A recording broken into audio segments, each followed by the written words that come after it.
الرحیم الحمدللہ رب العالمین والصلاة والسلام علی اشرف الانبیاء والمرسلین سیدنا و نبینا ابی القاسم محمد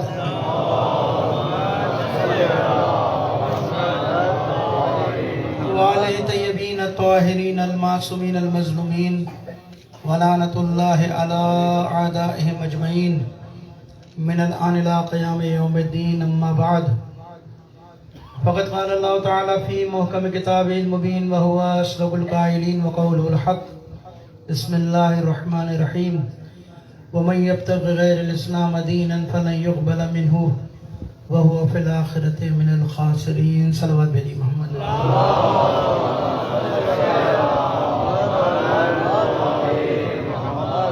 محترم آخر میں موقع ملے نہ ملے ایک سورہ فاتحہ کے اقتباس سے مرحوم سید کاظم شاہ صاحب کے لیے ان کے خاندان کے مرحومین کے لیے اپنے مرحومین کے لیے ایک سورہ فاتحہ پڑھ کر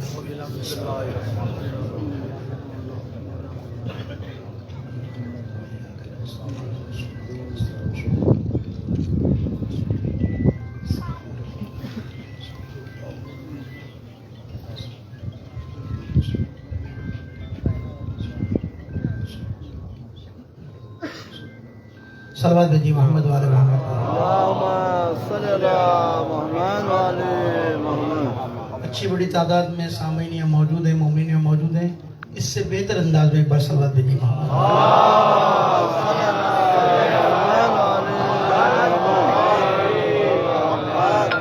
علماء کرام کی موجودگی ہے. علماء حضرات بیٹھے ہیں، اس کے اجازت کے ساتھ بیٹھے ہیں، سریوال صاحب بیٹھے ہیں.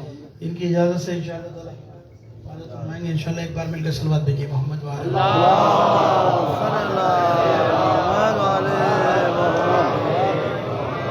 فیضان محترم. جس آیت کو میں نے آپ کے سامنے تلاوت کا شرف پایا، سرنامہ کلام قرار دیا، پروردگار عالم اس آیت کے اندر ارشاد فرما رہا ہے کہ وَمَن يَبْتَغِ غَيْرَ الْإِسْلَامَ دِينًا فَلَن يُقْبَلَ مِنْهُ. اگر کوئی دین اسلام کے سوا کوئی اور دین لے کر آیا تو فَلَن يُقْبَلَ مِنْهُ، تو اس کا ہرگز وہ دین قبول نہیں کیا جائے گا. اور نہ صرف قبول کیا جائے گا، وَهُوَ فِي الْآخِرَةِ مِنَ الْخَاسِرِينَ، آخرت میں خسارہ اٹھانے والوں میں، نقصان اٹھانے والوں میں اس کا شمار بھی ہوگا. یہ ظاہری آیت کا ترجمہ میں نے آپ کے سامنے کیا کہ پروردگار عالم اس آیت کے اندر بڑے واضح انداز میں، دو ٹوک انداز میں پیغام دے رہا ہے کہ دیکھو، اگر دین اسلام کے سوا کوئی اور دین لے کر آئے، اللہ کے دین کے سوا کسی اور دین کے پیرو ہوئے، کسی اور دین کے پیچھے چلے، اس حالت میں اگر میرے پاس آؤ گے تو فَلَن يُقْبَلَ مِنْهُ، روز قیامت تمہارا وہ دین قبول نہیں کیا جائے گا، نہ اس دن کوئی عذر خواہی قبول کی جائے گی. دنیا میں تو انسان عذر کر لیتا ہے، مولانا غلطی ہو گئی، یہ ہو گیا، وہ ہو گیا. پروردگار نے کہہ دیا کہ نہیں، دو ٹوک کہہ دیا پروردگار نے، نہیں، تمہارا دین ہی قبول نہیں کیا جائے گا، نہ عذر خواہی قبول کی جائے گی، نہ دین قبول کیا جائے گا. بلکہ پروردگار نے فیصلہ سنا دیا وَهُوَ فِي الْآخِرَةِ مِنَ الْخَاسِرِينَ، آخرت میں نقصان اٹھانے والوں میں تم شمار کیے جاؤ گے، نقصان اٹھانے والوں میں تم ہوگے. دیکھیے، دین اسلام اللہ کا پسندیدہ دین ہے. ان الدین عند اللہ الاسلام، یعنی خدا کے نزدیک اگر کوئی دین ہے تو کون ہے؟ دین اسلام ہے. یعنی اللہ چاہتا ہی ہے کہ جو بھی میرے پاس آئے، اس حالت میں آئے کہ دین اسلام جو میں نے تمہارے لیے پسند کیا، اس دین کے ساتھ میرے پاس آئے. اللہ کا پسندیدہ دین ہے ان الدین عند اللہ الاسلام. بہترین دین کون سے؟ دین اسلام. اسی لیے عزیزان محترم، دنیا کے اندر بہت سارے ادیان تھے، ہیں، بہت ساروں کی شواہد تاریخ میں موجود ہے کہ فلاں صدی کے اندر فلاں دین کے ماننے والے تھے، فلاں زمانے کے اندر فلاں دین کے ماننے والے تھے، ادیان کے ماننے والے تھے، ان کی یہ رسومات تھی، یہ طریقہ انداز تھا عبادت کا. لیکن آہستہ آہستہ آہستہ سے وہ ختم ہو گئے.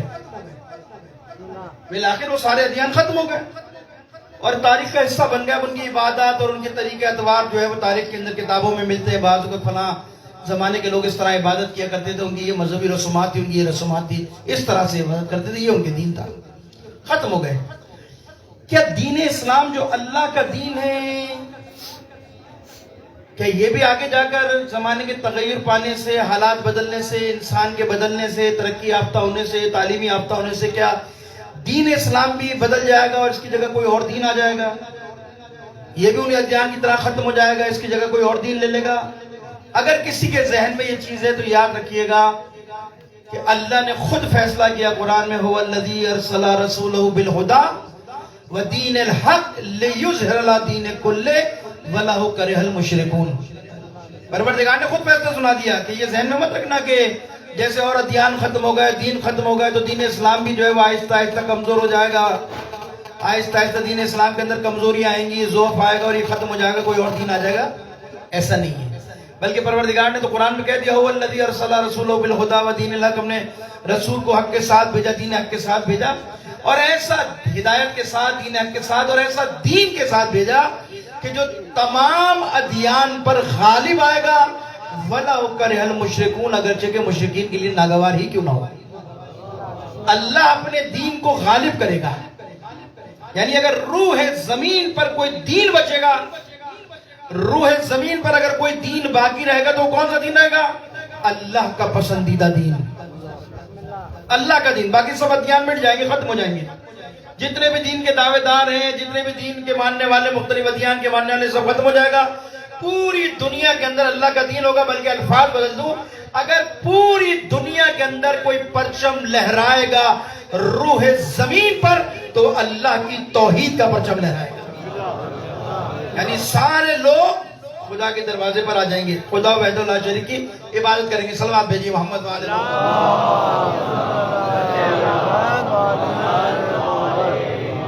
بلکہ ایک آیت اور ذہن میں آ گئی، وہ بھی دیتا بیان کرتے چلا جاتا ہوں۔ آپ سے وعدہ کیا پروردگار کہ وعد اللہ الذین آمنوا منکم وعملوا الصالحات لا یستخلفنہم فی الارض کما استخلف الذین من قبلہم ولا یمکنن دینہم الذی ارتضی۔ یعنی یہاں بھی کہا جب ہم صاحبان ایمان کو حکومت دیں گے تو کیا کریں گے؟ اللہ اپنی دین کی بنیادوں کو مضبوط کر دے گا۔ ولا نبدلنہم من بعد خوف، خوف ختم ہو جائے گا۔ کیسا دین مضبوط ہوگا؟ یعبدوننی لا یشرکون بشیء، ایسا دین کی بنیادوں کو پروردگار مضبوط کرے گا کہ سوائے خدا وحدہ لا شریک کے کسی اور کی عبادت نہیں ہوگی، کسی کو شریک قرار نہیں دیا جائے گا۔ یہ اللہ کے دین کی وسعت ہے، یہ اللہ کا دین پوری دنیا میں غالب آئے گا۔ ابھی تو مقدمہ بنا لیں، پھر بتائیں گے دین ہے کون سا۔ یعنی یہ طے ہے کہ اللہ کا دین غلبہ پائے گا۔ کتنا غالب آئے گا؟ آپ اور ہمارے ذہن میں کتنا ہے کہ دین کتنا کہاں تک پھیلے گا؟ بھئی ابھی 57 ممالک ہیں، علماء محنت کریں، لوگ ان کے ساتھ تعاون کریں، 57 کے 100 ملک ہو جائیں گے، 200 ملک ہو جائیں گے۔ یہاں سے مسلمانوں کی ریاست سے نکل کے مغرب کی ریاست میں، یورپ کی ریاست میں دین چلا جائے گا، وہاں دین کے ماننے والے ہو جائیں گے، چند ریاستوں میں دین پھیل جائے گا۔ مغرب میں ہم خوش ہو جائیں گے کہ بھئی دین پھیل گیا، اللہ کا شکر ہے۔ پہلے 57 ملک تھے، اب 200 ملک ہو گئے۔ دین کا غلبہ یہ 200 ملک، 300 ملک، 400 ملک کے اوپر ہے؟ نہیں، دین کا غلبہ انسان حیران رہ جائے، یعنی اللہ جو دین کو غالب کرے گا، ایسے تھوڑی 57 سے 58 ملک ہو جائیں گے، 100 ملک ہو جائیں گے، 200 ملک ہو جائیں گے، 300 ملک ہو جائیں گے اور مسلمان خوش ہو جائیں گے بھئی اللہ کا دین پھیل گیا۔ پہلے 57 میں تھا، اب 400 ممالک کے اندر لگے دین کے ماننے والے۔ نہیں، میں نے ایک عجیب و غریب روایت پڑھی اور واقعی انسان کو کتنی تقویت ملتی ہے، بالخصوص ان لوگوں کو کہ جب وہ دین میں بگاڑ ہوتے ہوئے دیکھتے ہیں، خراب ہوتے ہوئے دیکھتے ہیں، دل چھوٹا کرتے ہیں بیچارہ۔ مولانا دیکھیے دین میں کیا کیا ہو رہا ہے، مولانا دیکھیے دین میں نئی نئی چیزیں آ گئی، دین میں نئی نئی چیزیں آ گئی، نئے نئے ایڈیشن ہو رہا ہے، دل خراب ہوتا ہے نا کبھی کبھی۔ جو مومن ہوتا ہے بڑا پریشان ہوتا ہے، سوال کرتا ہے مولانا یہ دیکھیں دین میں پہلے تھا نہیں، اب یہ نئی چیز پتہ نہیں کہاں سے آ گئی، یہ کہاں جا کے ختم ہوئی، تو دل چھوٹا ہوتا ان کا۔ میں ان کو کہہ رہا ہوں کہ آپ دل چھوٹا مت کیا کرو، دنیا دین کے خلاف کچھ بھی کر لے، پورے مکر کے ساتھ دین کے خلاف میدان میں اتر آئے، لیکن اللہ کے وعدے کو یاد کرنا، یہ سارا مکر ختم ہو جائے گا، اللہ کا دین غالب آئے گا۔ نعرہ تکبیر، نعرہ رسالت، نعرہ حیدری، آواز بلند تر سلوات۔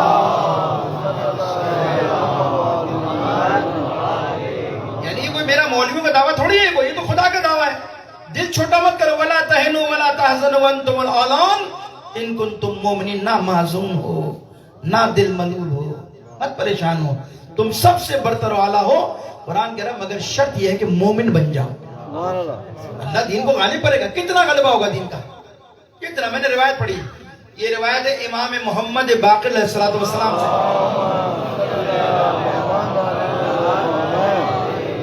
امام ارشاد فرماتے ہیں کہ دین کے غلبے کے بارے میں کہ روح زمین پر، ملکوں کی بات نہیں کر رہے امام، روح زمین پر کوئی مٹی کا گھر، کوئی خیمہ، جنگلوں میں کوئی گھر یا پہاڑوں کے غار میں بھی اگر کوئی زندگی گزارتا ہوگا، یعنی امام فرماتے کہ روح زمین پر صحرا ہو، بیابان ہو، جنگل ہو، پہاڑوں کے، جب اس آیت کی ذیل میں ابو بصیر نے آ کر امام جعفر صادق علیہ السلام سے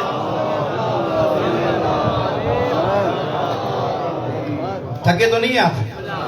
ایک بار مل کے صلوات بھیجیے محمد والے۔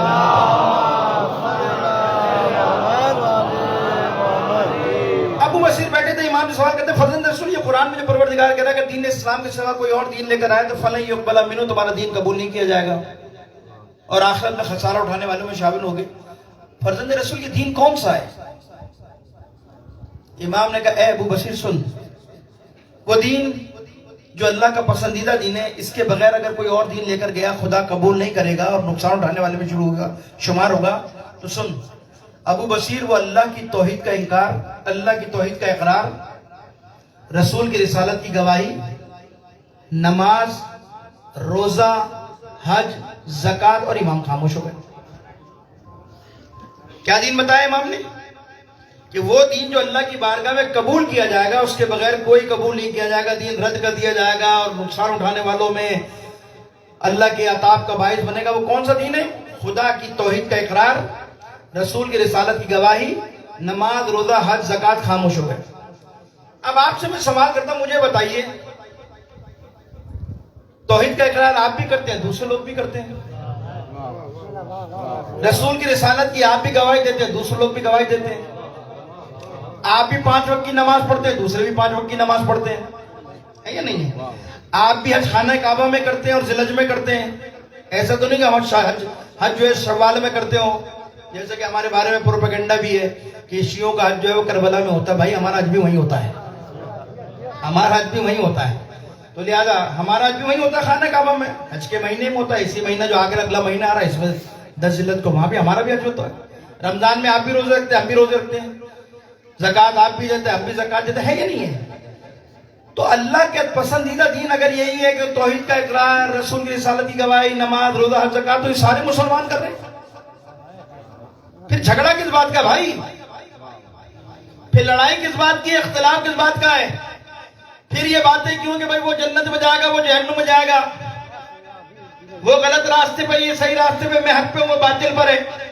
ہم سرٹیفکیٹ بانٹ رہے ہوتے ہیں ایک دوسرے کو کہ بھائی وہ باطل ہے، یہ صحیح ہے، وہ غلط ہے، یہ سچا ہے، وہ جھوٹا ہے، نہیں نا بھائی؟ اللہ کے دین کا اگر معیار یہی ہے کہ توحید کا اقرار کرنا، تو سب توحید کو مانتے ہیں سارے مسلمان الحمدللہ، سب رسول کی رسالت کی گواہی دیتے، رسول کا ختم النبی مانتے ہیں، نہیں مانتے؟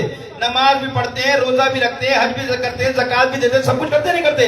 تو جب سب یہی کرتے ہیں، اللہ کے پسندیدہ دین کے ماننے والے ہیں، تو پھر جھگڑا کس بات کا ہے؟ پھر لڑائی کس بات کی ہے؟ پھر اختلاف کس بات کا ہے؟ تو کوئی ایک چیز تو ہے نا کہ جس سے تمہیں لوگوں سے جدا کر دیتی ہے، کوئی ایسی چیز تو ہے نا کہ جو تمہیں لوگوں سے ممتاز کر دیتی ہے، وہ کیا چیز ہے؟ جب پوچھا امام سے، امام نے کہا سنو ابو بصیر، اللہ کی توحید کا اقرار، رسول کی رسالت کی گواہی، نماز، روزہ، حج، زکوٰۃ، اور پھر امام تھوڑی دیر خاموش ہو گئے۔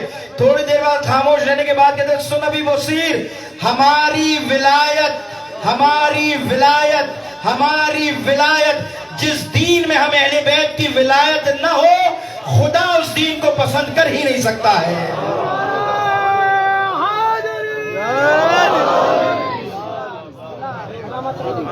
معیار کیا ہے؟ اہل بیت کی ولایت۔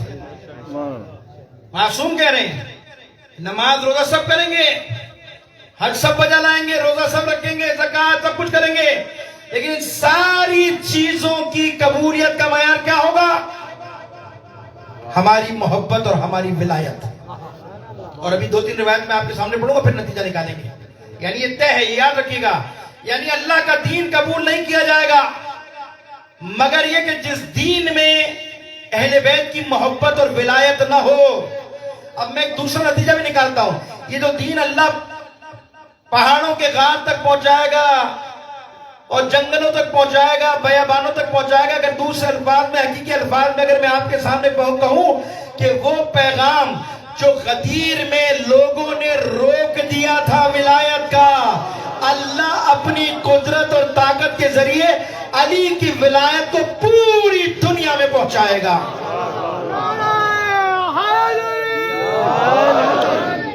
پوری دنیا کے اندر خدا ولایت کے پیغام کو پہنچائے گا. وہی ایسا نہیں ہوگا جو اہل بیت کا ماننے والا نہ بچے اس زمین پر. سب اللہ اپنے دروازے پہ لے آئے گا. جو اللہ کے دروازے پر آئے گا وہ اہل بیت کے دروازے پر آئے گا. اہل بیت ہی تو لے کر آئیں گے اسے خدا تک. ایک بار صلوات بھیجیے محمد وعلى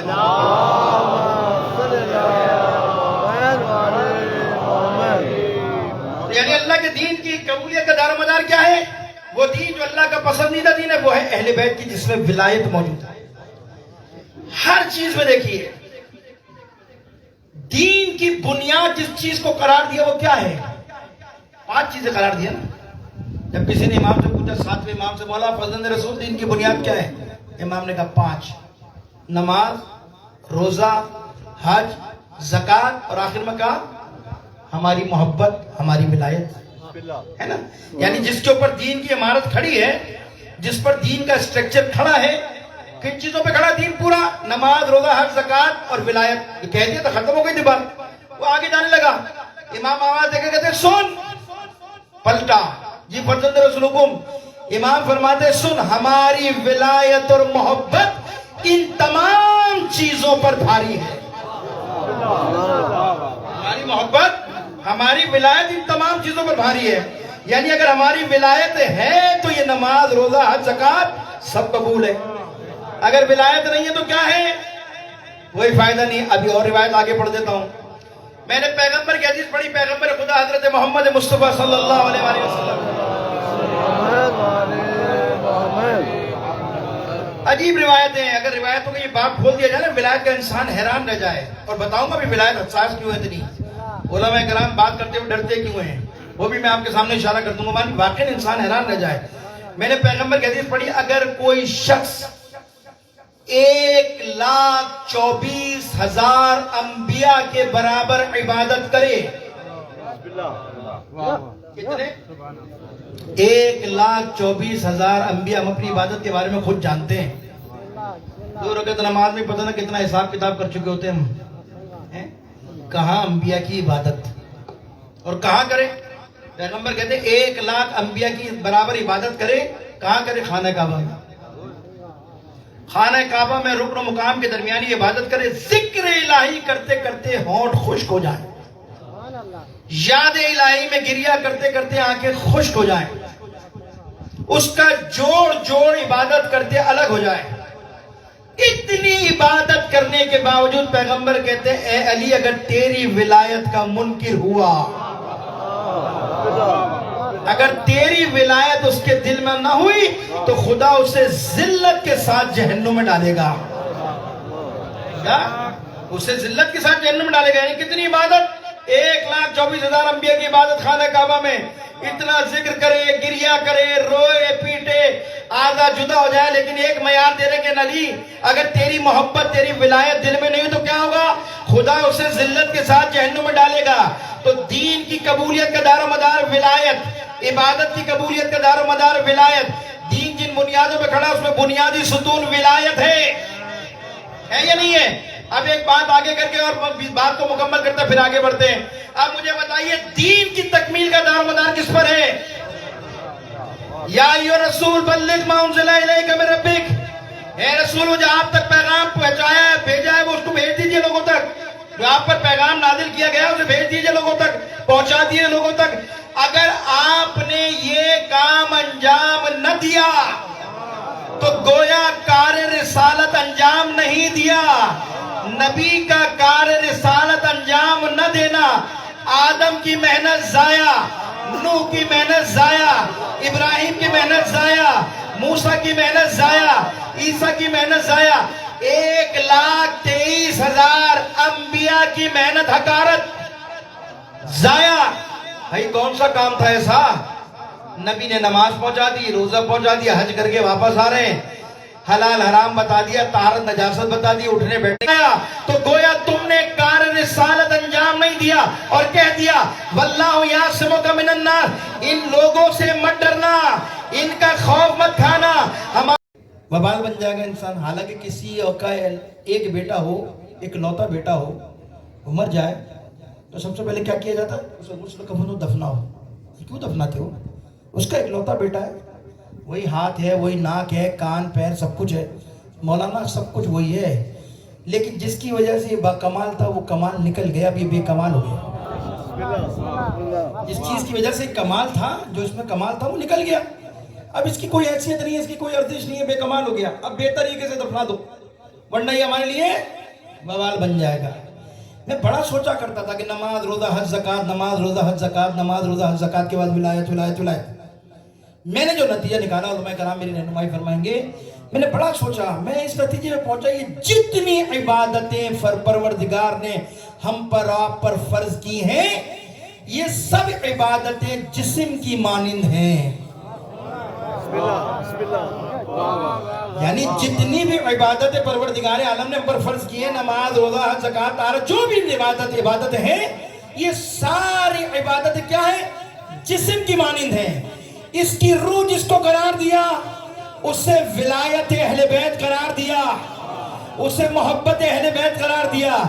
جس عبادت کے جسم میں روح ولایت نہ ہو، جس کے دل میں محبت اہل بیت نہ ہو، لاکھ عبادت کرے خدا اس کی عبادت کو قبول کر ہی نہیں سکتا۔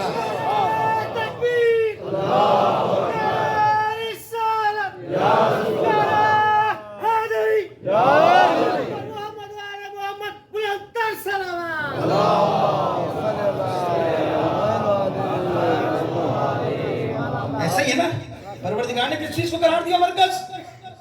اہل بیت کی محبت کو، ولایت کو۔ اگر یہ نہیں ہے تو انسان کی کوئی عبادت کی ارزش نہیں ہے، کوئی حیثیت نہیں ہے۔ ٹھیک ہو، میں جذباتی کو خطابت کی باتیں نہیں کر رہی، یہ روایات ہے ہمارے پاس۔ واقعی اہل بیت کی محبت، شکر ادا کیا کرو، ہر نماز کے بعد شکرانے کے سجدے ادا کیا کرو، نماز پڑھنے کے بعد دعا کرتے ہو یا اللہ یہ دے دے، یا اللہ یہ سب مل جائے گا اہل بیت کے صدقے میں، اور سب ملا ہے۔ خالی ہاتھ آئے تھے، آج جو کچھ ہمارے پاس ہے اہل بیت کا صدقہ ہی تو ہے یا نہیں ہے؟ ان کے وسیلے سے دعا مانگتے ہو تو خدا تک پہنچتی ہے نہیں پہنچتی ہے؟ ان کے صدقے میں سب کچھ ملی ہے، زندگی ملی ہے، حیات ملی ہے، مال ملا، رزق ملا، نعمت ملی، کھانا بارش سب کچھ انہی کے وسیلے سے خدا دیتا نہیں دیتا؟ نماز میں سب سے پہلے مولا یہ دے دے، مولا گھر دے دے، مولا فلاں دے دے، نہیں، سب سے پہلے دعا یہ ہونی چاہیے پروردگار تیرا شکر ہے، پروردگار تیرا شکر ادا کرتا ہوں اس بات پر کہ تو نے مجھے ادھر ادھر نہیں بھیجا، مجھے اہل بیت کے دروازے پر بھیجا ہے۔ خاندان زہرا بآواز بلند تر صلوات۔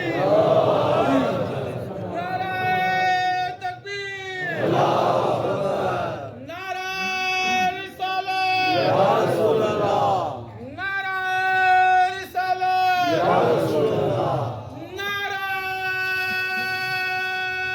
حیدری، ہے نہیں ہے انسان؟ اللہ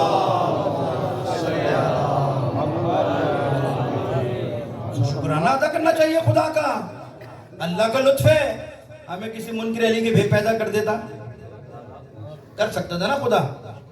یہ پیدا ہونا میرے آپ کے اختیار میں تھوڑی ہے بھائی۔ یہودی کے پیدا ہو جاتے، نصرانی کے پیدا ہو جاتے، منکر علی کے پیدا ہو جاتے، ہو سکتے تھے نا؟ آپ کا میرا کمال تو نہیں ہے اہل بیت کے گھرانے میں پیدا ہونا؟ اور یہ کتنی بڑی بات ہے کہ اہل بیت کے محبت کرنے والوں میں بھی وہ کتنے قابل فخر خاندان ہے جو سادات ہو، کہیں بھی پیدا ہو سکتا تھا، اختیار تو نہیں ہے، لیکن نہیں، میں نے پیغمبر کی حدیث سنی ہے، فخر کیا کرو اپنے اوپر اہل بیت کے ماننے والوں، اپنے آپ کو کمتر نہ سمجھا کرو، سمجھا کرو خدا کا تم سے راضی ہے، لطف الہی تمہارے ساتھ شامل ہے۔ پیغمبر فرماتے ہیں کہ جب خدا کسی سے محبت کرتا ہے تو اس پہ احسان کرتا ہے۔ خدا کسی سے محبت کرتا ہے، اب خدا جس سے محبت کرے تو احسان میں کیا دے گا؟ وہ سب کچھ دے سکتا ہے، مالک کل ہے، اختیار کل ہے, سارے خزانے اس کے ہاتھ میں ہیں. اللہ کسی کو مال نہ دے, اللہ کسی کو دولت نہ دے, غریب ہو, پھٹا پرانا کپڑے پہنتا ہو, احسان کیا ہے؟ یہ مال, دولت, شہرت, عزت, یہ اللہ کے احسان, یہ اللہ کا لطف نہیں ہے. لطف الہی کوئی اور ہے. اگر مال, دولت, پیسہ معیار ہو تو دنیا میں پتہ نہیں کس کس کے پاس مال ہے یا نہیں ہے. کتنا مال ہے یہودیوں کے پاس, سعودیوں کے پاس کتنا مال ہے یا نہیں ہے. تو کیا یہ اللہ کے مقرب بندے ہیں کیا؟ یہ اللہ کے محبت کرنے والے, اللہ ان سے محبت کرتا ہے؟ نہیں. میں نے کہا نا, مال, دولت, گاڑی, بنگلہ, شہرت, عزت یہ معیار نہیں ہے. ہو سکتا ہے کوئی پھٹے پرانے کپڑے پہنتا ہو, لیکن اللہ کا احسان اس کے ساتھ شامل حال ہے. وہ احسان کیا ہے؟ پیغمبر نے بتایا جب کسی سے خدا محبت کرتا ہے اس پر احسان کرتا ہے. کیا احسان کرتا ہے یا نبی اللہ؟ پیغمبر فرماتے ہیں اس پر احسان یہ کرتا ہے کہ میرے بھائی کی محبت کو اس کے دل میں ڈال دیتا ہے.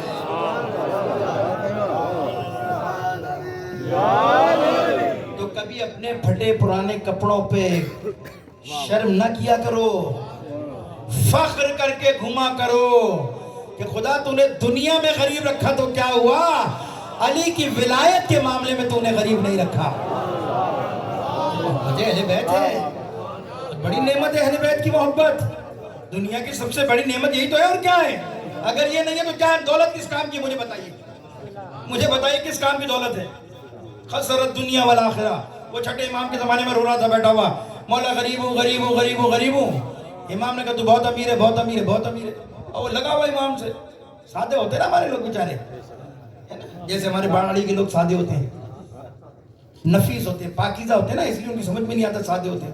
مولا سے آگے مولا غریب, مولا کہتے بھائی تو امیر ہے. وہ سمجھ نہیں رہا, مولا میرے گھر چلو. مولا نے کہا بھائی تو امیر ہے, میرے گھر چلیے. خالی پتیلیاں, بچے بھوکے 3 دن سے. پھر مولا کہتے ہیں تو بہت امیر ہے. وہ بیچارہ سمجھ نہیں سکا سادہ آدمی. پھر جھنجلا کے کہتا اچھا آپ بتائیے میں کیسے امیر. امام نے کہا اچھا ایک بات بتا. مسکرا کر کہتے, مولا کے چاہنے والا ہے نا, مسکرا کر کہتے اچھا یہ بتا, میں ابھی تجھے پوری دنیا کی دولت تیرے قدموں میں رکھ دوں. اختیار ہے نا امام کو, اختیار ہے نا. وہ جب ابو ذر بھی بیچارہ آیا تھا نا مولا کے پاس, اپنی غربت کا رونا روتے ہوئے, بول نہیں رہا تھا. اہل بیت کے ماننے والے غیور ہوتے ہیں, غیور, باوقار ہوتے ہیں. ہر آدمی مشکلات میں پریشان ہے, اپنی آبرو کی حفاظت کرتے, روتے نہیں ہیں کسی کے دروازے پر جا کے. ابو ذر 3 دن کے بھوکے پیاسے ہیں, بچے گھر میں کھڑے پریشان, دیکھا کہ کیا ہوا؟ کہا کچھ نہیں. علی اپنے مولا سے چھپائے گا, ابو ذر اپنے مولا سے چھپائے گا. کہا نہیں مولا 3 دن ہو گئے گھر میں کھانے کو کچھ نہیں ہے. کہا تو نے مجھے بتایا کیوں نہیں؟ کہتا علی شرم آتی ہے مجھے. یہ ہے علی کا چاہنے والا, شرم آتی ہے. یعنی علی جیسا امام مشکل کشا اپنا درد دل نہیں کہہ رہا کہ میری آبرو ہے. کہا مجھے کیوں نہیں بتایا؟ کہا شرم آتا ہے. کہا وہ پتھر اٹھا کے لیا, حکم دیا, پتھر لے آیا اٹھا کے. ابو ذر کے ہاتھ میں تھا پتھر, تھا علی کے ہاتھ میں آیا سونا بن گیا. کائنات کا مولا ہے نا, سب کچھ اس کے اختیار میں نا. وہاں سے اٹھایا پتھر, ہاتھ میں تھا, ادھر علی کے ہاتھ میں رکھا, سونا ہو گیا, جا اپنی ضرورت پوری کر لیں. وہ بیٹھ گیا علی کے سامنے, وہیں توڑنا شروع کر دیا اسے. تو بھائی کیا ہوا؟ ٹکڑے ٹکڑے کے. اس نے ایک ٹکڑا اٹھایا اور چل دیا. علی نے دیکھا سارا سونا چھوڑ دیا, اتنا سا ٹکڑا ڈیلی لے کے جا رہا ہے. علی کہا ابو ذر کہاں جا رہے ہو؟ کہا مولا جتنی ضرورت تھی لے لی. علی نے کہا بھائی یہ سب تیرا مال تھا, سب تجھے دیا تھا. یعنی علی جتنی ضرورت تھی لے لی. علی نے سوال کیا کل کیا کرے گا؟ بھائی آج تو ضرورت تھی تو نے پوری کر لی, کل کیا کرے گا؟ یہ ہے علی کے ماننے والے بامعرفت, جو امام کو جانتے تھے, جو امام کے مقام کو پہچانتے تھے, جو علی کو دنیا کی وجہ سے امام نہیں مانتے تھے. عزیزو علی نے کہا کل کیا کرے گا؟ پلٹ کر جواب دیتا علی کل کی فکر وہ کرے کہ جس کے پاس علی جیسا امام نہ ہو.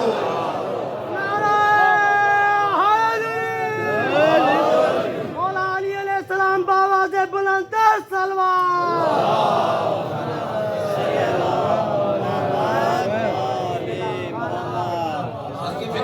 جس کے پاس علی جیسا امام نہ ہو؟ تو مجھے بتائیے کیا کچھ نہیں دے سکتے امام؟ اور وہ امام سے کہتا ہے غریب ہے، غریب ہوں غریب ہوں. امام نے کہا بھائی پوری دنیا کی دولت اگر تیرے سامنے رکھ دوں اور تجھ سے صرف ایک جملہ کہوں کہ تو ساری دولت لے لے، ہماری محبت اور ولایت سے ہاتھ اٹھا لے، تو کیا ایسا کر لے گا؟ ٹھوکر مار کر کہتا ہے یا علی یا مولا فرزند رسول، پوری دنیا کو ٹھکراتا ہوں، پوری دنیا کو ٹھوکر مار سکتا ہوں، آپ کی ولایت اور محبت کو نہیں چھوڑ سکتا. امام نے پلٹ کر کہا پھر تو غریب کیسے ہوا؟ ارے سن، ساری دنیا کی دولت ایک طرف ہے، ہماری محبت اور ولایت ایک طرف ہے.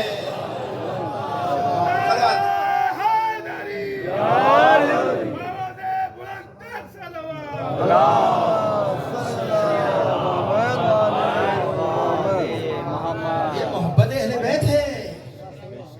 غربت پہ کبھی غمگین مت ہوا کرو. ہاں تکلیف ہوتی ہے، مشکل ہے، لیکن یہ زندگی گزر جائے گی. سوچو یہ کہ کل قیامت کے دن جب علی کا سامنا ہوگا تو علی فخر کریں گے یہ میرا ماننے والا. کتنی بڑی علی نے محبت کی سند دی آپ کو.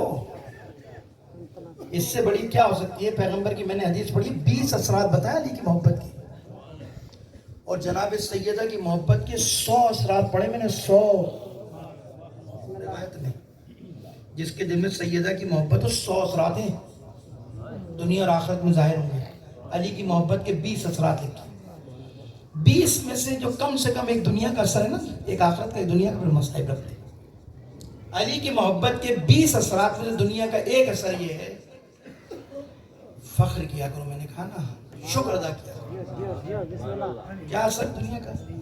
ایک اثر یہ ہے کہ معصوم فرماتے ہیں جس کے دل میں، پیغمبر کی حدیث ہے، جس کے دل میں میرے بھائی کی اہل بیت کی محبت ہے خدا اسے موت نہیں دے گا. جس کے دل میں میرے بھائی کی محبت و ولایت ہے خدا اسے موت نہیں دے گا، مگر یہ کہ پہلے وہ گناہوں کی توبہ کرے گا پھر خدا اسے موت دے گا. یعنی علی کا ماننے والا مر ہی نہیں سکتا جب تک توبہ کی توفیق نہ مل جائے. جب تک اسے توبہ نہ کر لے وہ خدا اسے موت نہیں دے گا. پہلے وہ توبہ کرے گا پھر موت آئے گی. اور آخرت کے 10 اثرات میں بڑے بڑے اثرات ہیں، لیکن ایک اثر سن لو اور اپنا مقام، اپنی ارزش، اپنی حیثیت پہچانو. میں نے کہا نا غربت معیار نہیں ہے. قیامت کے علی کے سامنے سینہ ٹھوک کر کھڑے ہونا، یا علی تیرے ماننے والا ہوں. اور کیا اجر دے گا مولا علی ماننے والوں کو؟ پیغمبر کہتے ہیں آخرت کے 10 اثرات میں سے ایک اثر یہ ہے کہ جس کے دل میں علی کی محبت اور ولایت ہوگی، روز قیامت خدا اسے اختیار دے گا کہ وہ ایک فرد 100 خاندان کی شفاعت کرے گا.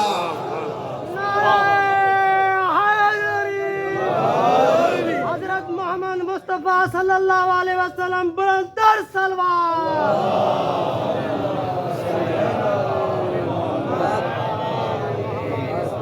ایک مومن جس کے دل میں علی کی محبت رہی ہو، کتنے آدمیوں کی؟ خاندان کی 100 خاندان کی شفاعت کرے گا.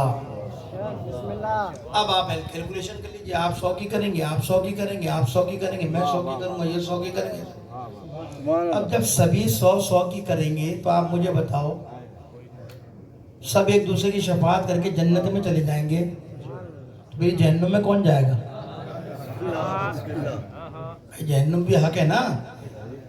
جس طرح جنت حق ہے جہنم بھی حق ہے. جب علی کے ماننے والے ایک دوسرے کی شفاعت کر کے سب جنت میں چلے جائیں گے تو بھائی جہنم میں تو کسی کے لیے بنی ہے نہیں بنی ہے، تو جہنم میں کون جائے گا؟ بتائیے بھائی کون جائے گا؟ بھائی جب سارے ایک دوسرے کی شفاعت کر کے جہنم میں جنت میں چلے جائیں گے، مولا علی کے ماننے والے سب جنت میں ہوں گے، تو جہنم میں کون ہوں گے؟ اب حدیث کی رسول کی سمجھ میں آئی آپ کو؟ حدیث رسول کیا ہے؟ پیغمبر نے فرمایا یا علی اگر لوگ تیری محبت اور ولایت پر جمع ہو جاتے خدا جہنم کو خلق ہی نہ کرتا. تو پتہ پڑا جہنم علی کے ماننے والوں کے نہیں ہے، علی کے دشمنوں کے لیے بنائی گئی ہے. حسینیت حسینیت یزیدیت یزیدیت خاندان زہرا بابا سے بلندر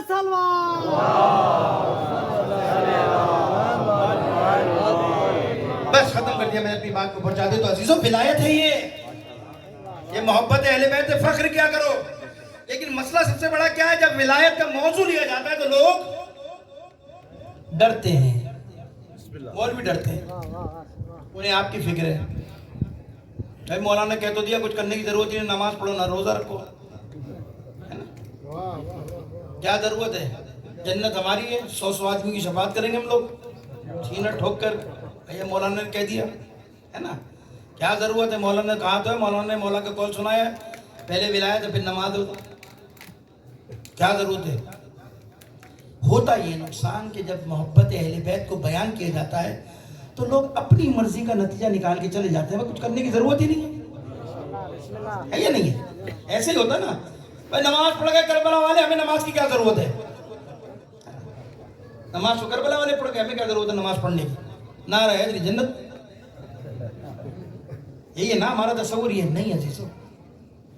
یہ ولایت اہل بیت, محبت اہل بیت انسان کو خدا سے دور کرنے کے لیے نہیں ہے. اگر کسی ذہن کی بات میں یہ ذہن میں یہ ہے کہ محبت اہل بیت مجھے خدا کی عبادت سے, خدا کی دعاؤں سے اور مناجات سے اور عبادت سے, خدا کے احکامات سے دور کرنے کے لیے ہے, تو خدا کی قسم اس نے ولایت کو سمجھا ہی نہیں ہے. وہ ولایت کو سمجھ ہی نہیں پایا. محبت اہل بیت اللہ سے دور کرنے کے لیے نہیں ہے. محبت اہل بیت انسان کو اللہ سے نزدیک کرنے کے لیے ہے. یہ ولایت ہے جو تمہیں خدا تک پرواز کرائے گی. یہ ولایت ہے جو تمہیں خدا تک پہنچائے گی. ورنہ کوئی ہے اس روئے زمین پر کہ جو اللہ تک پہنچانے کی صلاحیت رکھتا ہو؟ ہے کوئی روئے زمین پر جو تمہیں بتائے کہ میں زمین سے زیادہ آسمان کے راستے جانتا ہوں؟ ہے کوئی کہ جو خدا تک پہنچانے کے لیے راستے جانتا ہو؟ کوئی نہیں ہے. پیغمبر کی سند موجود ہے. پیغمبر نے فرمایا اللہ کو کسی نے نہیں پہچانا, مجھ محمد نے پہچانا, یا علی ابن ابی طالب تو نے پہچانا ہے.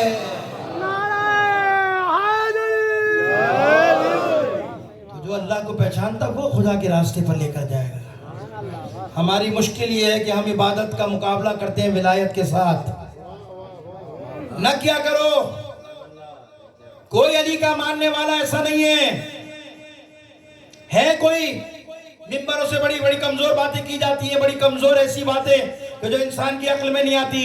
عبادت کا اور ماتم کا اور نماز کا ٹکراؤ کراتے ہو اپنی دکانیں چمکانے کے لیے, اپنی سستی شہرت کے لیے, اور پھر تم ٹکراتے ہو نماز کو اور عبادت کو اور ماتم کو. نہیں, کوئی ہے ایسا نمازی کہ جو سجدہ کرتا ہو حسین کا ماتم نہ کرتا ہو؟ ہے کوئی نمازی؟ پھر اسے حسین کی معرفت ہی نہیں معرفت ہے. کوئی مجھے نہیں ملے گا, لیکن ایسی باتیں کی جاتی ممبر سے. کوئی نمازی ایسا نہیں ہے.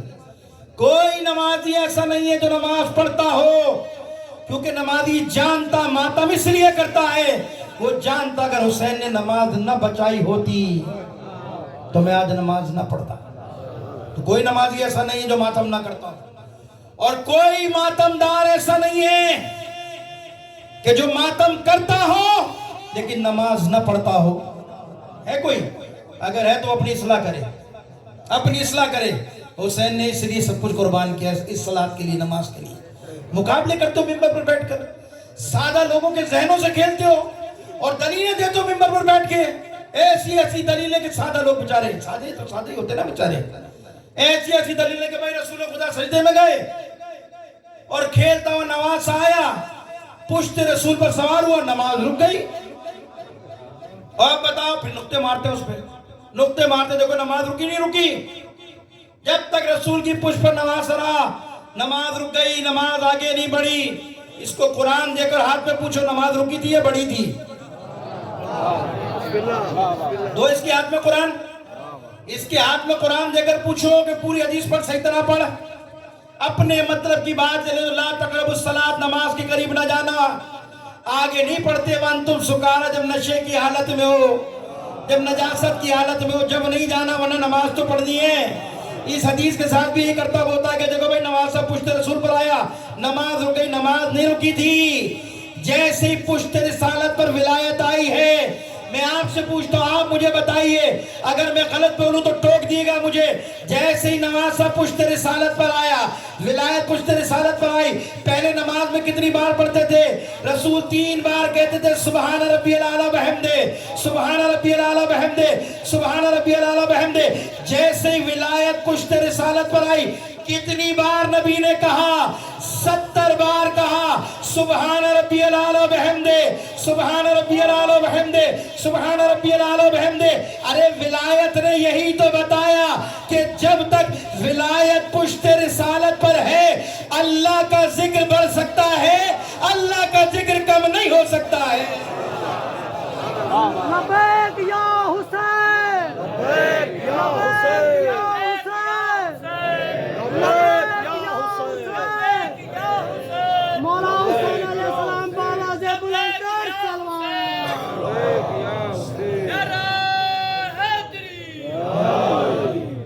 اب آپ مجھے بتائیے، بلند تر سلوات۔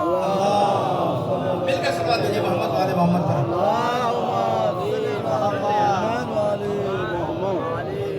اب آپ مجھے بتائیے، دھوکہ دیتے ہیں نا لوگوں، نہ کرو ایسے کام کرنے سے پہلے سوچ لیا کرو۔ یہ ولایت ہے جس نے دین کو بچایا ہے۔ ان کی قربانیاں نہ ہوتی تو نہ نماز تھی، نہ روزہ تھے، نہ اعلان تھا، کچھ نہیں تھا۔ جو حسین اپنا سب کچھ دے کر دین کو بچائے، اس کا مذاق اڑاتے ہو۔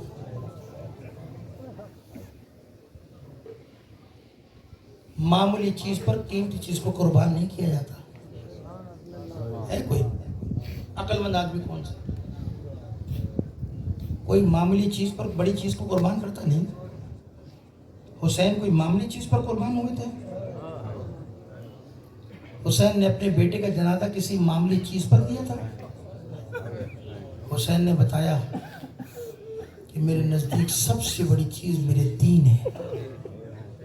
اگر اکبر مارا جاتا ہے کوئی بات ہے، عباس کے بازو اٹھانے پڑے کوئی بات ہے، علی اصغر کا جنازہ اٹھاؤں گا کوئی بات ہے۔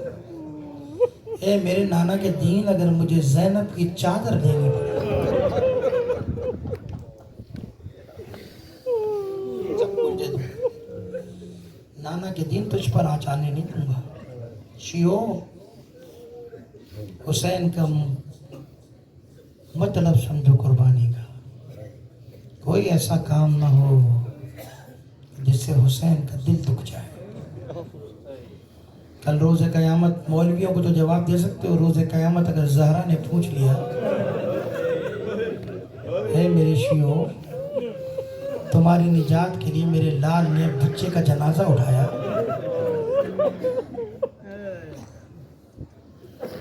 تمہاری رہنمائی کے لیے میں اپنی ساری زندگی پہلو پہ ہاتھ رکھ کے گھومتی رہی، سخت ہے۔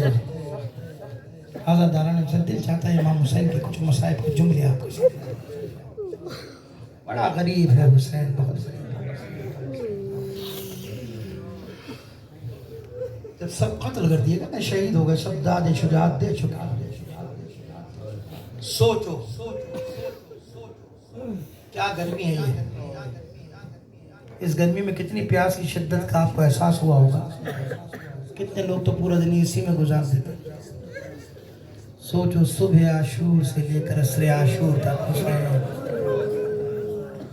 3 دن کا بھوکا پیاسا لاشوں پہ لاشیں لا رہا، کبھی حر کا لاشا، کبھی حبیب کا لاشا، کبھی جون کا لاشا، کبھی اون محمد کے لاشیں، کبھی قاسم کے لاشوں کے ٹکڑے۔ کتنا تھک چکا ہوگا حسین، اور کتنا پیاسا ہوگا حسین۔ حسین کی پیاس کا اندازہ آپ اس بات سے لگا سکتے ہیں کہ حسین نے اپنے شیعوں کو یاد کیا تھا عصر عاشور۔ جب حسین کی پیاس کی شدت بڑھی نا، حسین نے اپنے شیعوں کو پیغام دیا ہے، میرے شیعوں جب بھی ٹھنڈا پانی پینا نا تو مجھ غریب کی پیاس کو یاد کر لینا، میں بہت پیاسا تھا۔ سب داد شجاعت دے چکے، آواز بلند کر، حل من ناصر ینصرنا، ہے کوئی مدد کرنے والا مجھ غریب کی؟ ہے کوئی میرے حرم کے دفاع کرنے والا؟ جواب ملا، کبھی 6 ماہ کے بچے نے جھولے سے گرا دیا، کبھی ایک بیٹا چوبے خیمہ اٹھایا نکلا اپنے بابا کی نصرت کے لیے۔ حسین نے سید سجاد کو آتے دیکھا، آواز دے کر کہتے بہن زینب سجاد کو روک لو، کہیں امامت کا خاتمہ نہ ہو جائے۔ اس عالم غربت میں سیدہ کہتی ہے میرے بچے کی رخصت پڑھا کر لوں۔ سیدہ کی روایت ہے، پاس بی بی کہتی ہے میرے بچے کی غربت پڑھا کرو، میرا عالم غربت میں کس طرح سے میرا بچہ نکلا ہے خیمے سے۔ حمید ابن مسلم کہتا ہے جب بہت وقت گزر گیا اور جب کافی دیر تک خیموں سے کوئی باہر نہ آیا نا، حمید کہتا ہے میں آگے گیا کہ نزدیک جا کر خیمے کے قریب دیکھوں کیا منظر ہے، کیا حالات ہیں۔ کہتے میں نے دیکھا خیمے کے دروازے پہ ایک شخص کھڑا ہے، کچھ بیویاں اس کا دامن پکڑ کر روک لیتی ہے، والی کس کے سارے چھوڑے جا رہے ہیں۔ حمید کہتا میں نے ایک منظر دیکھا، ایک چھوٹی سی بچی آئی ہے اور اپنے بابا کے ٹانگوں سے لپٹ کر کہتی ہے بابا میں تجھے جانے نہیں دوں گی، بابا میں تجھے جانے نہیں دوں گی۔ اب تک جو گیا ہے واپس نہیں آیا۔ آزادارہ نے حسین ادھر نکلنا چاہتے ہیں، زینب نے آواز دی ابن الزہرا، اے میرے ماں جائے آہستہ آہستہ، رک گئے۔ کیا ہوا بہن کیا ہوا؟ کہا بھئیہ رک جائیے، مجھے میری ماں کی وصیت یاد آ گئی۔ کہا زینب کیا وصیت ہے؟ دوڑ کر گئی، صندوق کھول کر ایک کرتا نکالا ہے سفید، کرتا نکال کر حسین کو دیا، بھئیہ یہ وہی کرتا ہے جب میری ماں چکیاں پیستی جاتی تھی تمہارے لیے کرتا سیدھی جاتی تھی، بھئیہ اسے پہن لو میری ماں کی وصیت ہے۔ آزاداروں میں نے روایت پڑھی، ایک کرتا زیب تن کیا حسین نے، اسے چاک چاک کرنا شروع کیا، تار تار کر دیا، کیونکہ حسین کو پتا تھا کہ عصر عاشور میرا لباس بھی اتار کر لے جائیں گے۔ آزاداروں بھی آگے بڑھے، پھر زینب آواز دی ابن الزہرا محلا محلا، میرے ماں جائے ذرا آہستہ۔ کہا بہن زینب اب کیا ہوا؟ کہا بھئیہ ذرا اپنی گردن جھکائیے۔ آگے بڑھ کر زینب نے حسین کی گردن کا بوسہ لیا۔ کہا یہ کیا کیا؟ کہا میری ماں نے کہا تھا زینب جب میرا بیٹا جانے لگے تو میری طرف سے حسین کی گردن پر بوسہ دے دینا۔ میں نے اپنے نانا بابا سے سنا ہے عصر عاشور میرے حسین کو ذبح کیا جائے گا۔ ارے میرا دل کہتا ہے اسی وقت کہا ہوگا حسین نے بہن زینب ارے ذرا اپنے شانوں سے چادر تو اٹھاؤ۔ جیسے چادر کو اٹھایا حسین نے بہن کے شانوں پر بوسہ دیا۔ کہا بھائی یہ بوسہ کیوں دیا؟ کہا میرے بابا نے کہا تھا کہ میری شہادت کے بعد زینب کے ہاتھوں میں رسیاں باندھی جائیں گی، اسے کوفہ و شام کی منزلوں میں پھرایا جائے گا۔ آزاداران حسین اس حالت میں حسین غربت سے نکلے ہیں، زلجنہ کے قریب آئے۔ زلجنہ تیری زحمتیں ختم ہو گئی ہیں، تیرا آخری سوار حسین بچا ہے۔ آزاداروں ایڑ ماری، زلجنہ آگے نہیں بڑھتا۔ جانتے کیوں؟ اپنی بے زبانی میں کہہ رہا مولا آقا کیسے آگے بڑھوں؟ ارے تیرے سینے پہ سونے والی بچی میرے سموں سے لپٹ کر رو رہی ہے۔ زلجنہ میرے بابا کو لے کر مت جا، ارے میرا چچا عباس بھی مجھ سے وعدہ کر گیا تھا، واپس نہیں آیا۔ حسین نے دیکھا اپنے زلجنہ سے نیچے اتر گئے، سکینہ کو سینے سے لگایا، پیار کیا، اے میری جان میں نے اپنے نانا سے وعدہ کیا تھا، وعدہ پورا کرنے کا وقت آ گیا۔ کہا بابا میں آپ کو جانے نہیں دوں گی۔ آزادارہ نے حسین اچھا کہتی ہے سکینہ بابا ایک آرزو پوری کر دو، ایک بار اپنے سینے پر سلا دو۔ حسین کربلا کی سرزمین پر لیٹ گئے، بچی کو سینے سے لٹایا، سینے پہ لگایا لٹایا، اس کو تسلیاں دینے لگے۔ کیا کہا ہوگا؟ یہی کہا ہوگا نا بیٹا آج سے دنیا کا دستور بدل گیا، تو اپنی ماں کے پاس سونا، علی اصغر میرے پاس سوئے گا۔ سکینہ جہاں ماں سلا دے میری بچی وہاں سو جانا، ماں کو تنگ نہ کرنا۔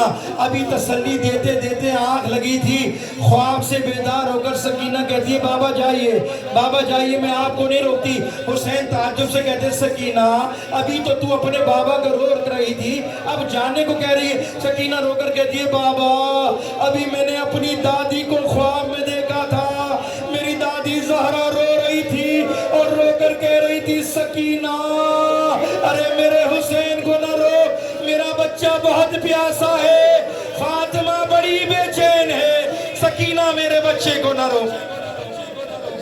اس عالم غربت میں حسین میدان میں وہ چند جملوں کی زحمت ہے. حسین نے حملہ شروع کیا. تم نے میرے اکبر کو مارا, تم نے میرے قاسم کو مارا, آؤ میرے پیاسے کی جندے کو لڑتے جاتے. آزاداروں وہ وقت بھی آیا کہ فاطمہ کا لال زخموں سے چور پشت ذوالجناح پر ڈگمگا رہا ہے. عمر سعد نے حرملہ کو بلایا. حرملہ کوئی ایسا کام کر دے کہ حسین گھوڑے سے گر جائے. حرملہ کہتا میں نے تیر کو کمان میں جوڑا, میں حسین کا نشانہ لینا چاہتا تھا لیکن مجھے کوئی جگہ ایسی نہ ملی کہ جہاں تلوار کا زخم نہ ہو, جہاں تیر کا زخم نہ ہو. ارے کسی نے تیر مارا تھا, کسی نے تلوار سے مارا, کسی نے نیزہ مارا, کسی نے بھالا مارا, کسی نے حسین کو پتھر مارا. اور میں نے مقتل میں یہاں تک پڑھا جس کو کچھ نہ ملا وہ کربلا کی خاک اٹھاتا تھا, حسین پر پھینکتا جاتا تھا. اس عالم غربت میں فاطمہ کا لال ذوالجناح پر ڈگمگا رہا ہے. عمر سعد نے کہا حرملہ حسین کو گرا دے. حرملہ کہتا میں حسین کے تعاقب میں ایک نشیب میں بیٹھ گیا. کہتا جب کافی دیر گزری, سنو گے کیا کہا حرملہ نے. حرملہ کہتا جب کافی دیر گزری تو میں نے دیکھا حسین غریب کی پیشانی خالی ہے.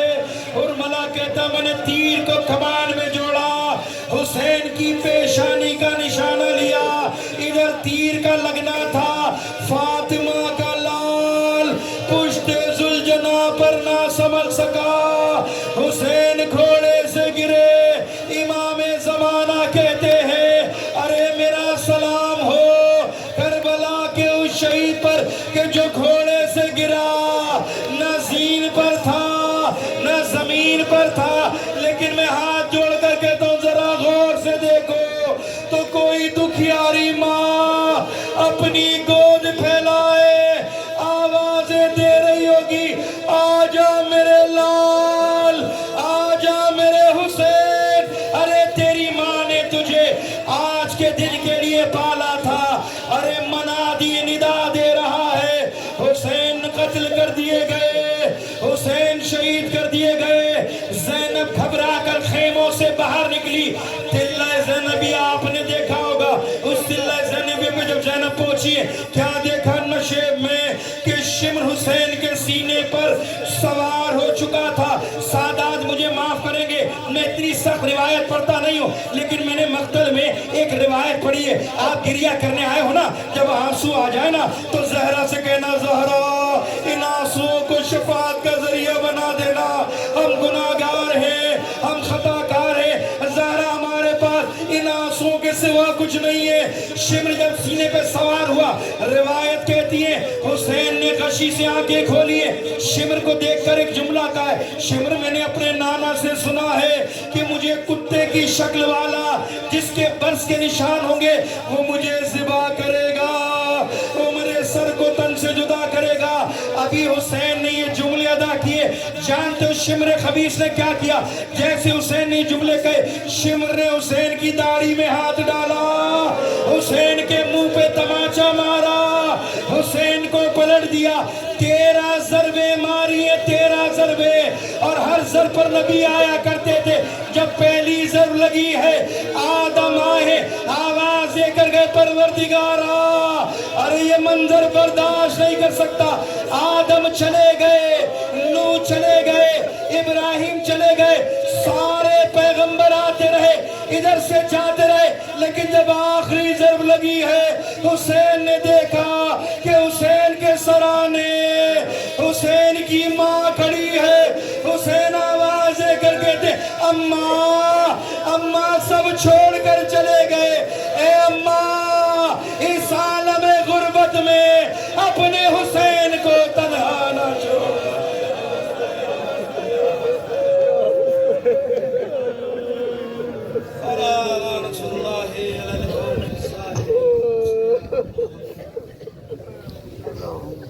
پروردگار دیو محمد وآل محمد کے رونے والوں پر اپنی رحمت برکت نازل فرما. پروردگار اس مجلس کا ثواب مرحوم قادم شاہ کی روح کو پہنچا. پروردگار ان کی قبر پر اپنی رحمت برکت نازل, ان کی قبر کو منور فرما. پروردگار شفاعت اہل بیت نصیب فرما. امام حسین کے ظاہر پروردگار روز قیامت امام حسین کے ساتھ محشور فرما، پسماندگان کو، اولاد کو، بھائی کو صبر جمیل عطا فرما۔ پروردگار انہوں نے جو دین کے راستے میں اپنی خدمات کو، قومی ملی خدمات کا انجام دیا، اپنی بارگاہ میں قبول و مقبول فرما۔ پروردگارہ یہ مومنین جو بیٹھے ہیں جن کی آنکھوں میں آنسو ہے، پروردگارہ تو جو حسین کی غربت کا واسطہ ان میں کوئی پریشان ہوگا، اس میں کوئی مریض ہوگا، پروردگارہ مختلف حاجات اپنی بارگاہ میں لے کر آئے ہوں گے۔ یہ فرش عزا ہے پروردگارہ، اس فرش عزا کی بڑی اہمیت ہے، تو بہتر جانتا ہے۔ ان تمام عزاداروں کی دعاؤں کو اپنی بارگاہ میں قبول و مقبول فرما، ان کی جان، مال، عزت و آبرو کی حفاظت فرما۔ یہ علماء کرام جو یہاں بیٹھے پروردگارہ ان کی تمام زحمات کو اپنی بارگاہ میں قبول فرما، ان کی جان، مال، عزت و آبرو کی حفاظت فرما۔ پروردگارہ تشیع کو سربلندی عطا فرما۔ پروردگارہ تیری بارگاہ میں دعا کرتے دنیا میں جہاں کہیں بھی مقاومت کی تحریکیں چل رہی ہیں، لبنان میں، شام میں، عراق میں، یمن میں، پروردگارہ فلسطین میں مجاہدین کو کامیابی نصیب فرما، کفر کی طاقتوں کو ناکام و نامراد فرما، پارا چنار کے مومنین کی حفاظت فرما۔ پروردگارہ پارا چنار میں جو سازش ناصر انہیں بے نقاب فرما، ان کو ذلیل و رسوا فرما۔ پاکستان کی سرحدوں کی حفاظت فرما۔ پروردگارہ پاکستان کی طرف جن لوگوں نے میلی نگاہ اٹھا کر دیکھا ان کو ناکام و نامراد فرما۔ پروردگارہ تیری بارگاہ میں دعا کرتے ہیں انقلاب کو انقلاب امام زمان سے متصل فرما۔ علماء کرام، مراجع الزام، قائد ملت جعفری کا سایہ سر و دراز فرما۔ پروردگارہ ہم سب کی دعاؤں کو اپنی بارگاہ میں قبول فرما، ہم سب کے محرومین کی مغفرت فرما۔ پروردگارہ حجت خدا ولی برحق امام زمان کے ظہور میں تاجیل فرما، ہم سب کو ان کے آوان و انسان میں شامل فرما۔ ایک سورہ فاتح کی التماس سید کاظم حسین شاہ صاحب کے لیے، اس خاندان کے محرومین کے لیے، اپنے محرومین کے لیے، تمام شہدائے ملت جعفریہ بالخصوص ہماری والدہ کا بھی عالم انتقال ہو اور کی روح کی شادمانی کے لیے رحم اللہ و